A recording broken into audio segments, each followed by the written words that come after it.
We're such a good audience. Well, thank you. Yeah. Thank you very much. You guys were enthralling. It was fabulous. I mean, the chemistry that you guys have is pretty remarkable. Weird. I mean, do you feel that or? I mean, we're just being ourselves, right? So, yeah. I mean, we are truly just being ourselves. Yeah. I mean, sometimes we worry that because we kind of rag on each other a little bit, and we worry that like people are uncomfortable and they think that we're actually fighting. I mean, there has been a time where. Well, I mean, the thing about Try being married to him, that did hit right kind of hard. No, it didn't. Come on. I think it's the human element actually that everyone probably latches onto. Right. You had met my wife earlier, Neil. She and I have worked together in our office setting for 6 years. We both also have small children. So there's any given independently or no, together. So, the youngest, 8-year-old Allie, she's fabulous, but she is often seen in the office filing papers. Oh, wow. When she and I have to work late on some of those nights. That was one of the questions I was going to ask. So as you have a 2-year-old, you've been on the road, and so forth. How is that dynamic for you guys? Do you enjoy it? Do you embrace it? I think it's the best part of our touring. To have him with us. Oh, it's so fun. Right? Yeah. I mean, believe me, there's moments that are challenging it's not the moments on stage that are challenging with him.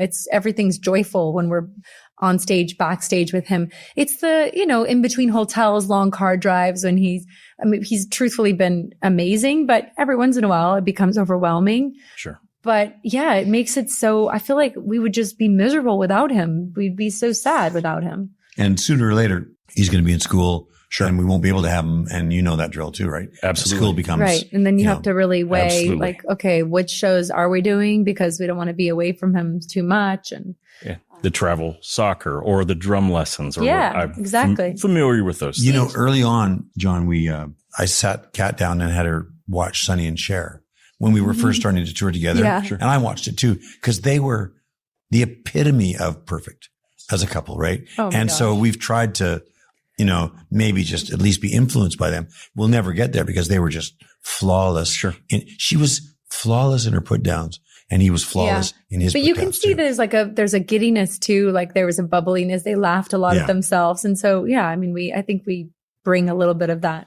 They were truly having fun. Yeah. True passion. And that was kind of my next question. So you can see that you're both passionate, different phases of your careers, frankly, but both very passionate. Sure. Where does the drive come from? That would be maybe my question, especially you, David. I mean, you've done this for quite some time. As we were going through your catalog tonight of the hits, I realized that different formidable parts of my life, there was something that every single phase was hitting me. But I never got the chance to actually go and perform those songs and get that feeling that all the artists that I worked with got. They got to leave the studio and go out and present those songs that we did together to an audience and get the feedback of what worked and what didn't, and the exhilaration of an audience going crazy. And I just stayed in the studio next. And, for years and years and years and years and years. I think the drive comes from birth, honestly. I mean, when I think about, and also having the great fortune of being young and knowing what you want to do from a very young age. Like I knew what I wanted to do from a very young age. You did as well.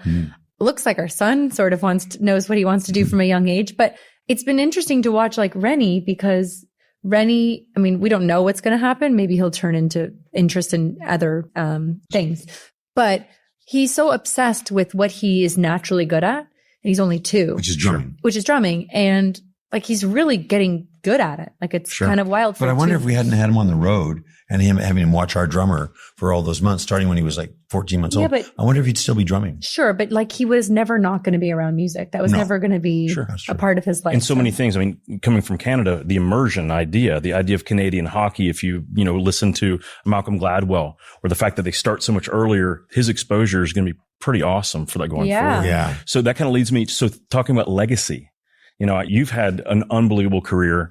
We're going to see the best probably from you for a long time. Hopefully. So when you're thinking about legacy, I know that you've had the David Foster Foundation and you're helping people there too. What are the legacies that do you all talk about that much? As far as the legacies you really like to leave behind? No, never. No. I mean, you don't like to think about that. No, some of these songs of mine are like 40 plus years old and they're still, getting some attention. So I imagine that'll carry on after I'm gone. But I always said that what I wanted on my tombstone was he did his best. Yeah. That's what I want, because I really think that I did my best. And my foundation work with the families of children that need organ transplants is really important to me because obviously the feedback is incredible. I said earlier in an interview, we are the one bright light in a family's worst day. Certainly. And it's not easy going. It's kind of tough work. It's not just my name. We put in a lot of work but it's very rewarding. So maybe that'll be the legacy. I don't know. That's fabulous. Yeah. Yours will probably be Smash. No, well, no, I'm kidding. God, really? God, I hope not. No, I hope that's what people just go crazy. We love that. Well, My thank wife you, and I, but that was a long time ago. So hopefully I have something else like when I'm 50. But no, I mean, I loved Smash, but I'm like, I hope there's something else that I do besides that. But honestly, I do still fantasize about doing this for my career and that for my career, but truly nothing will be like a more special day than the day my son was born. Sure. Nothing will come close to how beautiful that day was for me. So I think if you could wave a magic wand for Kat over the next 5 years, I think it would be to originate a great role on Broadway and or on television. I think you'll absolutely succeed in that. I'll do if you decide you want to do that. That's incredible. David, thank you so much. Kat, thank you so much. It's been a pleasure. We've enjoyed all you Thanks, John. Great. Thank you very much. The Retirement Summit. You know, all the influence, the sounds that you created was simply, I didn't realize it.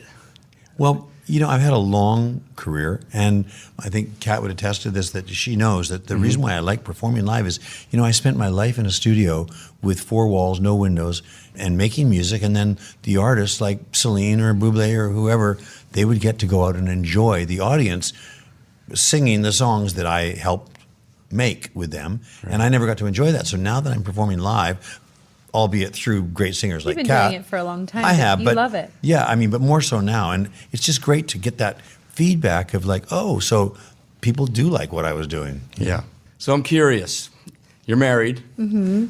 My wife and I, Melissa, we're married. We also work together, and it can be a little challenging sometimes. You know, is there anything like she gets this jaw, you know, that just comes out a little bit when I know I'm pushing her too much, and I just kind of know. Like, all right, so what are some of those challenges that you guys maybe run into? And is there something that triggers that you, David, might say, hey, I better just leave her alone? I'll let her in. Well, okay. Oh, for sure. But Well, I mean, listen, we're in an unconventional relationship in that we have a big age difference. We know it's not like a small age difference. I'm just so fast at things, right? Like I'm so fast at tech stuff. Like my mom is not fast at tech stuff. It's like a generation thing. So we get into little spats about that kind of thing when I'm like, he's like asking me a I'm question. on my phone. I'm texting to find directions This is somewhere. not a therapy grabs session. it out of my hand. This is and not- says, come on, I'll do it. That I'm really with bothers you. me. No, because you ask me the question, like, how do I send this? And I'm like, send No, what? come on, So I'm then not I that just, bad. I'm pretty good. No, you I'm pretty actually tech-savvy. are so bad at, you've gotten better at it, but you're so bad. You'll be like, how do I send this picture? I'm like, Nice going, you Dan. find- yeah. So you Yeah, just open thank up you. a can of You're worms. So anyway, honestly, that's like just things that he gets frustrated because he wants me to help him. But if I do it like in a way that he doesn't want me to do it, or I do it too fast, and I mean, I do have a little attitude when sometimes, you know, because I'm just like, oh, okay, let me just do it and whatever. So I'm with you. We were listening to a honky tonk today, a nice little band playing Help Me Rhonda. All right. And my mom's name is Rhonda. She's like, we should take a quick video. So I take a video, send it to my mom. It was 1 second. So I just can't do Well, those you're things just- either.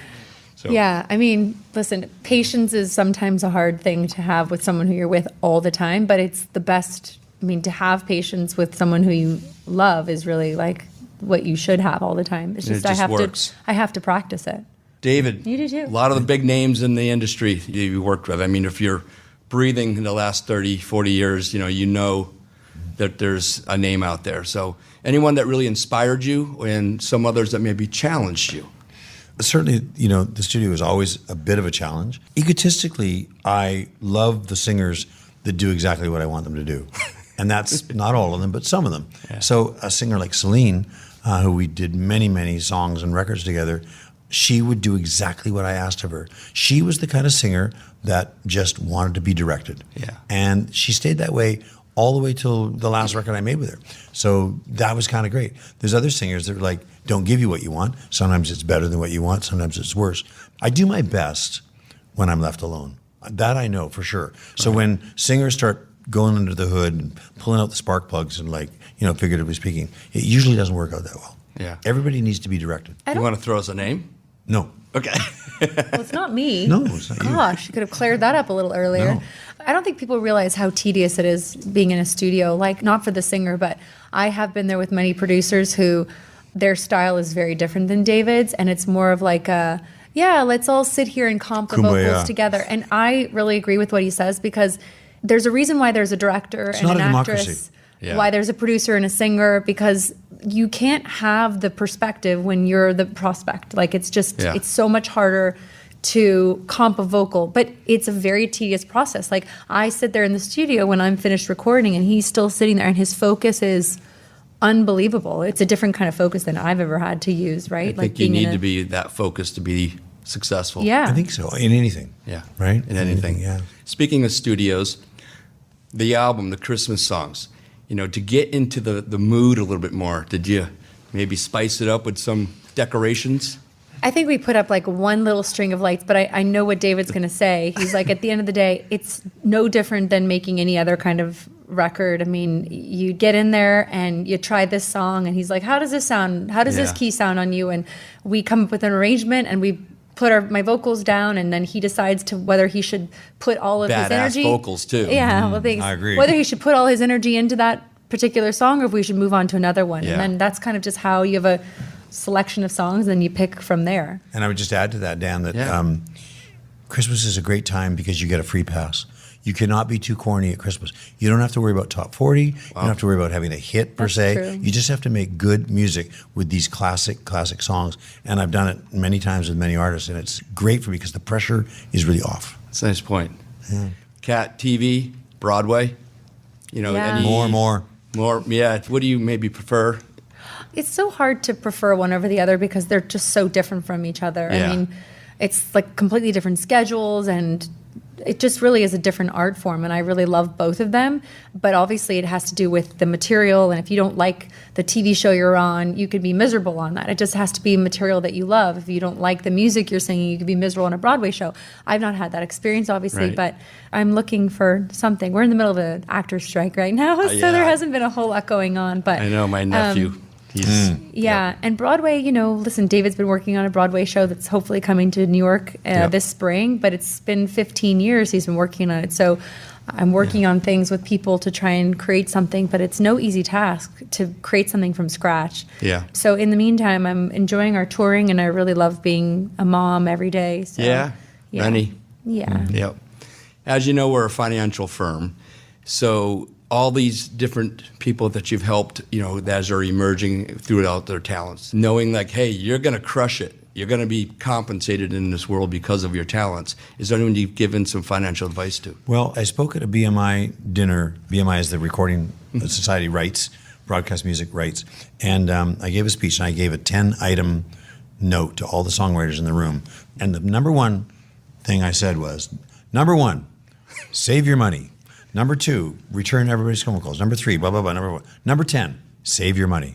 Amen. And I've had a lot of feedback from that, and it's really true. Like, don't spend money you don't have. Right. But spend a little, because that's also very boring.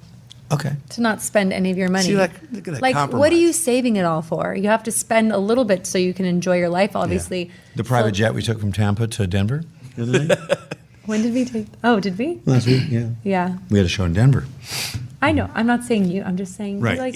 You don't want to be the person who just is making really good money and then never offers to pick up the tab. Right. That drives me crazy, because if you don't offer to pay for a dinner, it just doesn't feel like generous of spirit. So it doesn't have to be that like you have to buy extravagant things all the time. Right. I just think like having a generous spirit and having little pleasures here and there of treating yourself here and there is a nice balance. But yes, save your money. Yeah. Save your money. Save your money. No, I agree. I've been saving my money. I've been blessed right here. So thank you. I really, I'll remember this for the rest of my life. Thanks, Aw, Dan. That's so nice. So Thanks. Appreciate it, man. Thank Okay. you. That's so nice. All right. You guys are Thanks, awesome. Dan. That's great. Thank you for listening. How many times have you been told about your name? A couple times in my life. Mike I'll Douglas. bet. My parents. You don't know who Mike Douglas is? Michael Douglas. No, not. Oh. Well, I was thinking of the talk show host. So Mike Douglas had a talk show host like before Jay Leno, and Tiger wow. Woods, it was his first ever TV appearance. Yes. He was 2 or 3 years old, and his dad brings him on to hit golf balls on the Mike Oh, Douglas show. It was a cool. variety show, and my parents lived in Germany when all that was happening. So they didn't know. They weren't really, my dad was in the army stationed in West Germany. So they didn't have any clue what was going on so much here. So they came back and named me Michael, and everybody's like, well, you know what you kind of did there. And everybody's like, we just like the name. Aww, so, that's cute. It's good. Well, I'm so glad to have a chance to sit down and talk to you guys. One of the interesting things as we watch you guys perform today was the engagement and the chemistry back and forth between the two of you to work together in a family environment at a time when you mentioned earlier that you're stepping out of studio life, maybe working more towards something new, a refinement model where I'm going to go try something completely different with working on Broadway, reviving Betty Boop and doing things like that. How are you balancing the life of a new child, family, travel? Everything's not in the same spot or location. How has that balance worked out for you guys? And also at the same time, in a relatively new marriage, staying related. Well, there are times when we have been touring pretty consistently for, the last 4 years. Has it been that long? No. The pandemic's been like 3 years, right? I mean, the last 2 years, pretty consistently. And there have been times where, I just say, we need a break. This is too much. Like, it's too much of just work. And because there's a lot of the moment we're on stage for that hour and a half, it's so much fun. So easy. It's easy. That's like not the work. There's always a part of your job that is like the reason why you love to do it. And then there's the stuff like the schlepping to hotel to hotel to hotel with all the things is hard, right? That's the work. It's not the work on stage. And then throw in a child. Yeah. Throw in a child, which, which we love that he's on the road with us. Yeah. We have so much fun. But, you just have to, like, I've really been sort of saying recently, okay, when are our breaks? When are our time to just be like at home and be a family? Because, well, not only does it really make you appreciate your time just being not doing anything, and just, we're always doing something. We're always doing something. So we're like going to a charity event or, hosting something or even just going to dinner parties and things like that. So it all gets to be sometimes too much. And I think that's how we find a balance, no? I mean. Yeah. And we don't do that good a job at it, actually. I mean, like, for instance, tomorrow I'm going to Chicago to work on my musical. She's going back home. This Friday, I'm flying back to LA. We're going to do the Home for the Holidays. Saturday. Saturday. Yeah. Home for the Holidays on Sunday. And then the Grove, hosting the Grove Christmas. It's all these Christmas things that we're just promos we're doing. Yeah. So, and then back to Chicago and then it's a lot. Well, like back to you said, the work before the fun. So it's like, we want to do a Christmas album, which means all of early November and October is a grind for the 90 seconds on the float at the Thanksgiving. You're exactly right. Yeah. Yeah. We're next year, we're not doing any promos. We're not. We're just like going to take a break. Got that, Mark? And an album people won't want to listen to in May through October, but they'll be stoked for it. Yeah, absolutely.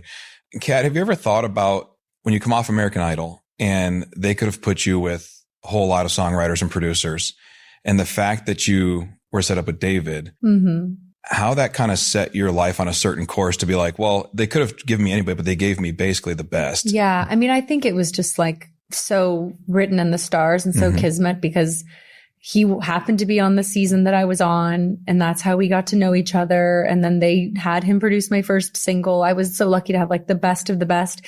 And then, since Idol, he has been a constant in my life. I mean, I would get, the corporate gigs, like they would come from David's manager, and it always came from David. Like there were always gigs that I was doing that were coming from him, and which allowed us to have a friendship too. Like we did a couple weirdly, we did like a couple vacations when we were with different partners, and it was. I was with you in my heart.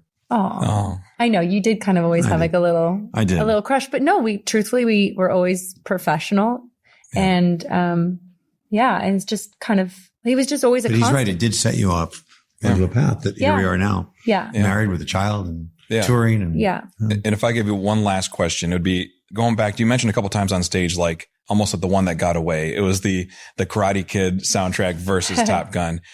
Is there any song or any maybe nomination that didn't win that you say, that's the one that got missed? People were wrong. And obviously we love everything we create, right? Like we love everything that goes, but is there one you say, I would almost trade one that did win for one that I felt was underappreciated? Or is there a song you say, man, they missed it there? Well, I mean, they missed at your worst point, you think they missed everything that they missed. But I mean, truthfully, when we're on stage, I just have fun with those losses. I don't care about I mean, I cared that night, but that was a long time ago. So I don't really care. I was at the Grammys one year. I was nominated for 7 Grammys, the most of anybody that year.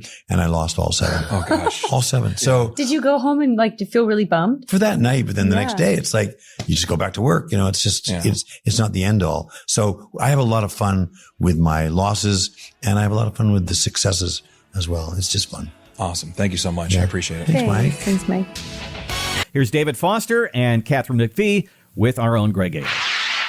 Well, welcome to Expedition Retirement. I'm sitting next to David Foster and Katharine McPhee. Thank you so much for joining the show. Thank you. Well, I got to tell you guys, you made my job really hard. I've interviewed Bill Murray, Mike Pence, Jason Aldean, and I usually get about a half a page of accomplishments. And when I got yours, it was like 5 pages long. Wow. I mean, most of them come from this guy here. Let's be honest. Don't be so modest. I mean, Katharine, American Idol, obviously the sitcoms, the new jewelry. David, I'm not going to go through all the bands because I only have like a 30-minute show. Yeah. So it'd take us hours. But, you know, I think one of the things I'm curious at, who do you guys kind of get excited when you get a text from? Is there somebody that calls that you look forward to, you don't get to hear from very often? You're like, I can't wait to take this call. Gosh, that's a great question. Yeah.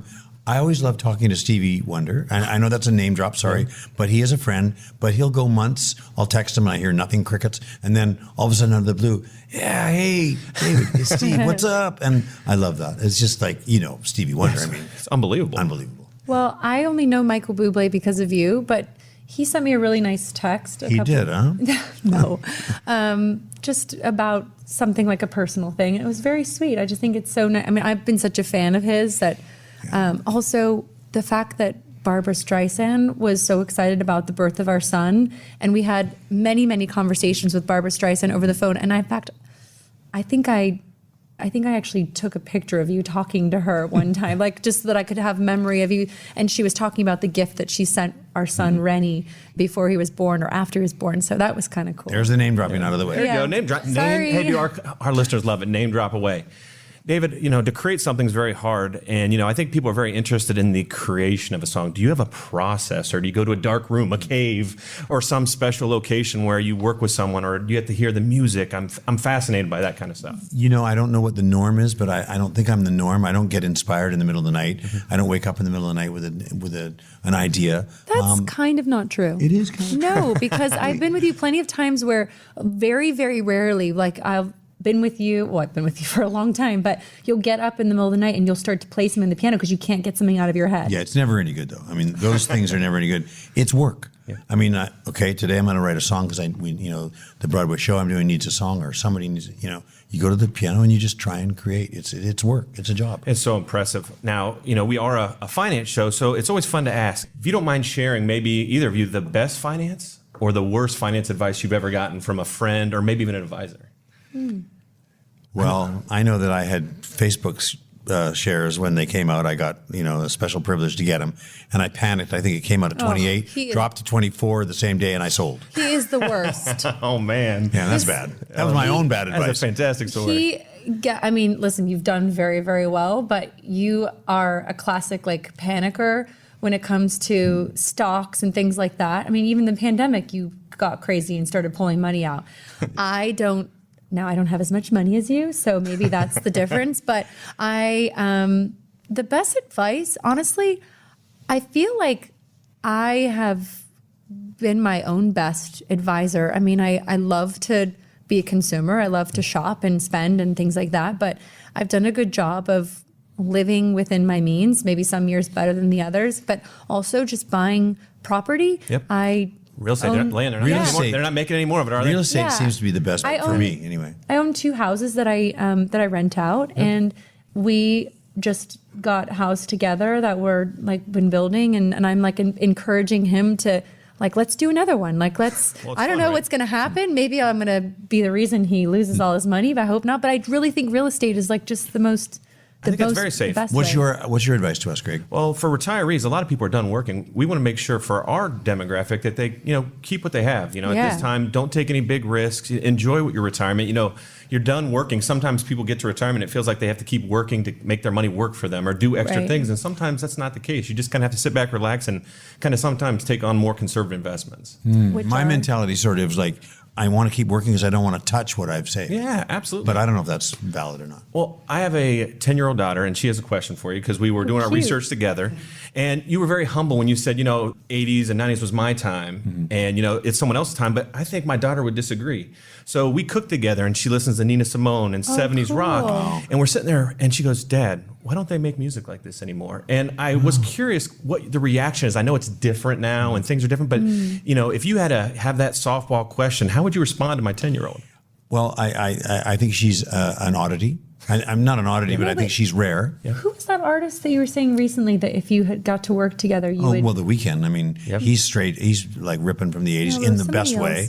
I think that I would just say to her, thank you for listening, and thank you for, upholding what we think was the golden age of recording. But again, the people that are in it today doing well think they're in the golden age. But it was a great time. It was a great time for music. We're almost out of time, but I have to ask one more question. What was the most fun you had? Like, was there ever when you were producing or writing or even performing, was there ever someone out there, a star that someone, or either of you, that you work with and you're like, this is too much fun. This doesn't even feel like work. Yes, please tell us about all the fun you had when I was not around. Kat mentioned Barbara, and she is so iconic, Barbara Streisand. Did you guys get into fights with each other? Yes, we did. But good fights, good healthy fights.